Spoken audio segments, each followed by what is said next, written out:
talking about people who are, Ozempic faced. There you go. There's Sophie Turner. She's the one on the left, by the way, just in case you were curious. My God, the resemblance is uncanny. Yes, she is our Lara Croft. When this has come up before, just everyone agrees, like, bad cast for many reasons. First and foremost, possibly the most important thing, she can't really act that well. Sophie Turner, everything she's been in, as much as the Game of Thrones cast, people would admit, was like phenomenally good. They got like everything right. She was never that impressive. She was always like, well, she's doing the role well enough, especially playing like innocent, scared daughter, Yeah, and I think that's kind of all she can do. And I think people give the Game of Thrones actors like way too much leeway because it's really easy to hide in the melee when you've got like, I don't know, a cast that's probably like 40 or 50 actors strong at that point, like with all the different characters. You're only got on screen for a couple of minutes at a time. There's a big difference between that and having to hold down an entire movie or an entire TV show. She popped up in the X-Men movies, right? And that was like a good test of just, she's not very good. Like this. No, she was not a good Dark Phoenix. Yeah, like I think she's fine in Game of Thrones because the role that she's playing kind of allows her to conceal the fact that she maybe has limited range. The problem with this is that, like, apart from setting aside the boobies for the moment, she is supposed to be charismatic. Like, I'm not a purist for Lara Croft. Like, I've only played the more recent Tomb Raider games. The thing that you come away with from that character is that she is charismatic. And that is not the feeling I get from Sophie Turner. I'm just fucking bored with this. Why do they keep doing this? Such awful casting. Not going to capture any of the elements of the original character. And they'll be like, yeah, well, new audiences. And you're just like, fuck off. Like, Bond, the same thing's going to happen with Bond, isn't it? To bring in the point that you made there, Random, like, about the charisma of the actor playing her, like, it's so fucking important because we had the same exact problem with Alicia Vikander playing Lara Croft. The movie wasn't necessarily terrible, and like she obviously got into great shape for the role, like, but it was very much like she was lost in the mix. She became somehow a background character in her own story because she just doesn't have the screen presence, the magnetism, the charisma to play a character like Lara Croft. And so you just end up overlooking her. She just gets swallowed up by the action. Didn't they also write they almost wrote that out of the character? I mean, I barely remember that movie except by being like incredibly bored of it and thinking that she isn't really a person. But didn't they basically remove most of the personality even from the lines of Lara Croft in that film? So like she wasn't even as though Vikander was being asked to act charismatically and failing. It was just that they thought newer, I guess, slightly more vulnerable or more stoic, reserved Lara was the way to go, which was tedious. The classic Lara is well, I'll say she is motivated more by personal gain, at least in the early games, right? She's already wealthy and successful and all that stuff. And so she goes on these tomb raiding treasure hunts because it's exciting, it's fun, it's an adventure, right? And then it speaks to something in the player, like that we all want to embark on some big adventure with someone who's excited to be doing it, and that works. And so there's a certain charisma that gives you with the character anyway, that she's doing this because she enjoys it and she chooses to do it. She doesn't have to. The later games completely ignored that, and they did the opposite, where she's pulled into these adventures unwillingly, usually because she wants to, like, undo some terrible thing or whatever. Like it's all just very like trite and tedious, and she's a do-gooder, and it robs her of that agency. She's just like a passive actor in a story that's being driven by someone else. And that's the kind of Lara that they went for with the Alicia Vikander movie, which is the exact opposite of like the original Lara Croft that people actually found interesting. And so that's part of the reason why she's not a charismatic character in that movie, and she's played by an actress that's not all that charismatic either. Yeah, it was like a loose adaptation. The Alicia Vikander one was a loose adaptation of the first of the reboot trilogy that came out, I want to say maybe 10 years ago now. Yes, it was. And the story for that was, it was meant to be like the first time she went around raiding tombs. So it was almost treated as almost like a coming of age story, where I believe a plot point in both the film and the game is that she has to kill someone for the first time. Yes. Which, you wouldn't imagine that from the older games, because you do that all the time. But I mean, the way the film handled it was very funny, because she, in self-defense, she kills someone and she's really like traumatized by it, as you would be. and then in the very next scene, she's just mowing people down with a bow and arrow. It's just complete. It doesn't work at all. Exactly, yeah. They were never able to reconcile those two things in the games, and it just doesn't make sense. And the funny thing is, right, the early games got around this because Lara really doesn't fight many actual people. Well, particularly in the first game, actually. It's all environmental hazards, like wild animals, monsters, that sort of thing. There's only like a couple of boss battles in the game where you're up against an actual human, and it's quite significant.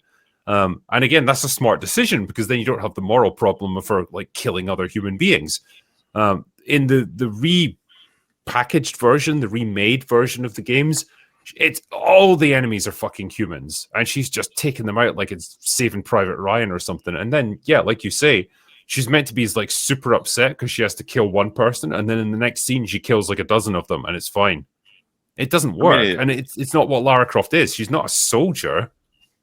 It just feels like homogenous slop that like loads of games have fallen into becoming, which is the like Uncharted clones essentially. But you could say it's all to do with Naughty Dog setting the precedent with like The Last of Us or whatever have you. But I don't know if you guys have seen the trailers for the new Bond game, but it's like I don't know if I'm being too pessimistic here for everybody, but I was watching it and I was like, holy shit, this doesn't feel like Bond at all. This just feels like some generic third-person shooter that they've decided to put out, and it feels the same for Tomb Raider. What they did to that.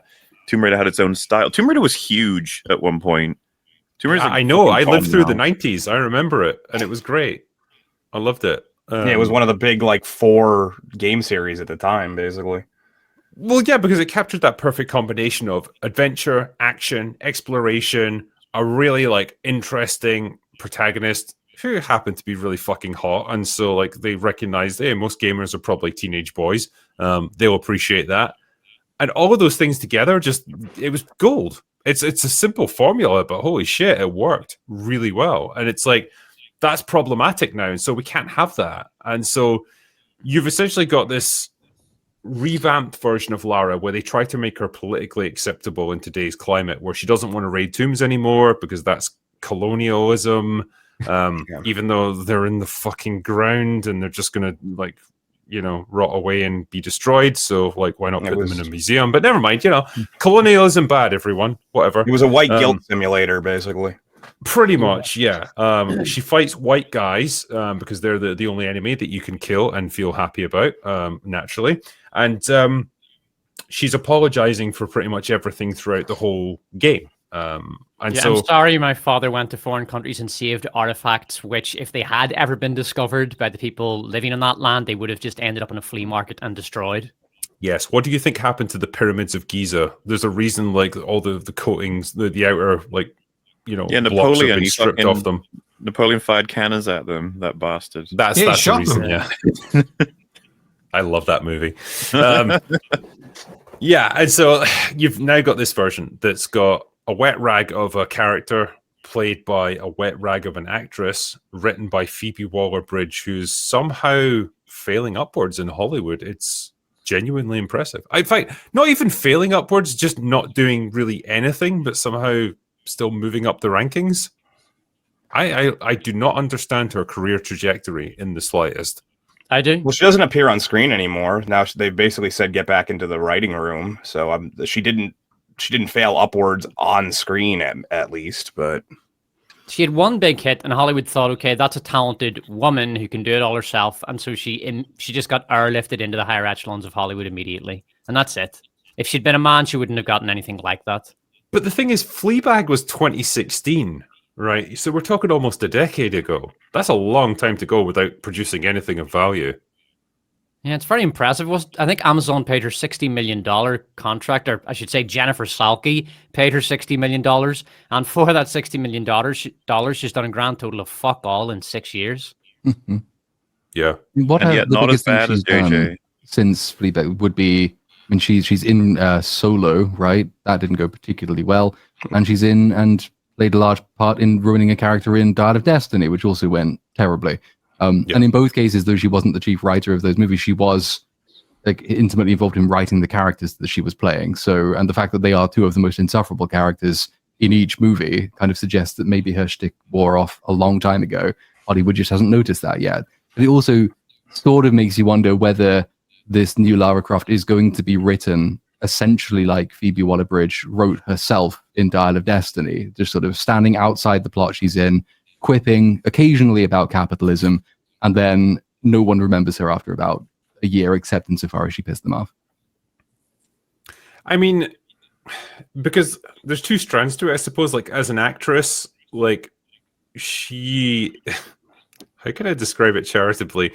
Like, trying to portray her as a femme fatale like you had in Dial of Destiny was a bad move, because she is like, if you need to be like a 9 or a 10, she's like a 4. So that's not going to work for that sort of thing. But also, yeah, like, I'm more interested in what she can do as a writer, and like that's going to be her role with this show. And she just essentially hasn't done anything, like, apart from, like, as you say, probably contributing elements to her character design in the writing room in a story that's written by someone else anyway. I just don't know what she's actually accomplished that's justified the position Yeah, there's she's so in little now. to go on, because I'm sitting here thinking, you know, obviously she's the wrong choice for a Tomb Raider, but at the same time, her resume is so thin. Like, there's so little there to go on that you can't really assess what this thing's going to end up looking like. You can really just make a vague guess. Because if I bring up her filmography here, right? So, yeah, in terms of writing, okay. So movies, what's she done recently? That's like, okay, yeah, Solo, No Time to Die. She did some like script writing, you know. Oh yeah, polishing up on that. Wasn't there like a really weird thing about a bathroom scene that didn't make it in or something? I remember us reading about that she wanted something really fucking weird in the Bond film and it didn't make it in. Thank fuck. Even though the film sucks anyway. Yeah. So that's from a movie point of view. She did. Yeah, what have we even got here? Solo, A Star Wars Story, No Time to Die, Indiana Jones. That was just an acting role. I don't know how much. She's not credited as a co-writer or anything on that one. I think there's interviews where she talks about, and so the director James Mangold talks about, like, having her write her lines for her character, but maybe not. Right. Okay. There's Rule Breakers. She was just, you know, acting in that, so there's nothing there. It's mostly TV, and then you've got Broadchurch. She did 8 episodes of that. Actually, no, she was just acting in that. Sorry, I'll take that back. Crashing, Fleabag, obviously everyone knows her for. She wrote 4 episodes of Killing Eve, which, you know, I've got mixed feelings on, but, you know, I can see the appeal. His Dark Materials, that was just a voiceover role. Yeah, there's nothing. There's nothing here. I don't get it. What am I missing here? Like, why is Phoebe Waller-Bridge fucking doing stuff? Like, she signed a really long contract, and now she's just sort of stuck there. And since they've got her, they're trying to find a use for her. Because like there's nothing in that tells you, oh yeah, she's proven herself now to earn contract renewals, to be given new jobs. It just seems like she's been hanging around because they signed her on, and that she's been crap in everything she has done, but they've still got her for some reason. I tried trying to charitably justify why hiring her in the first place. We used to think that something like Fleabag proved, like, she was able to be funny in a way that predominantly appealed to women, but also appealed to a fair amount of men, which you kind of want in a Hollywood setting. You know, you try to target all your quadrants, and if you can make both genders laugh along with each other, then you stand a good chance of making a universally popular movie. But I think since then, my opinion sort of changed to, it's just like, this is a 2016 hire. She's good at making women laugh, and the idea was hopefully bringing more women into traditionally male properties and IPs. And so having someone who's able to appeal to women is a good thing. In which case, Lara Croft is not a good fit, because Lara Croft is a woman written usually, I mean, I'm not that familiar with the games, but the character design certainly tells me she was written to appeal to men. Maybe isn't that interesting if she's not. So yeah, I 100% agree. Lara Croft is a character written by men, by and large for men, right? Women can certainly appreciate her for sure, and there's plenty of female Tomb Raider fans out there. But much like things like Star Wars and stuff, it's predominantly geared towards a male audience. And if you try and bring in like a feminist writer who is known for doing stuff like Fleabag, to try and then adapt the Lara Croft character to make it appealing to women, you're just going to drive the men away. I guarantee that's what you're going to do. You're going to make her so fucking annoying and insufferable and unlikable. The guys will just they will abandon that character. And then who have you got left? A relatively small audience, I would imagine, of women who like that kind of thing, but it is comparatively small. Probably not worth sacrificing your core audience for. And they've tried this over and over again. This has been tried in several different IPs. It's been tried in several different ways, and it doesn't really work. You can either write for both, or you can write for one, but you can't really write for one then switch halfway through. Yeah. I think Muller and I have talked about this. I feel like the closest they ever got to like a Lara Croft movie that worked was the Angelina Jolie movie from 2001. Yeah. Dude, she was hot as fuck in that movie, and she played into it, and the action sequences as though there's goof to it, but like it's fun. You got Rimmer was a fucking Alfred, right? Rimmer, yeah. Yeah, Chris Barry. Yeah. And just fun temple-y shit and a bit of crazy, like the statues coming alive. I just remember that, and the crazy robot and the guns. I always liked the way she reloaded her guns in that movie. It was just like, hey, this solid. We didn't realize that was the best we were ever gonna get. Yeah. It's all downhill from here. Yeah, I think they understood the correct tone for it, and let's have a bit of fun with it. There's action and adventure and stuff, but don't take it too seriously. It's just a bit of fun. And Angelina Jolie, in terms of actresses that could play Lara Croft at the time, she was probably the best you were going to get. And unlike Vikander and Sophie Turner, she was an actress who actually had real presence on screen and magnetism.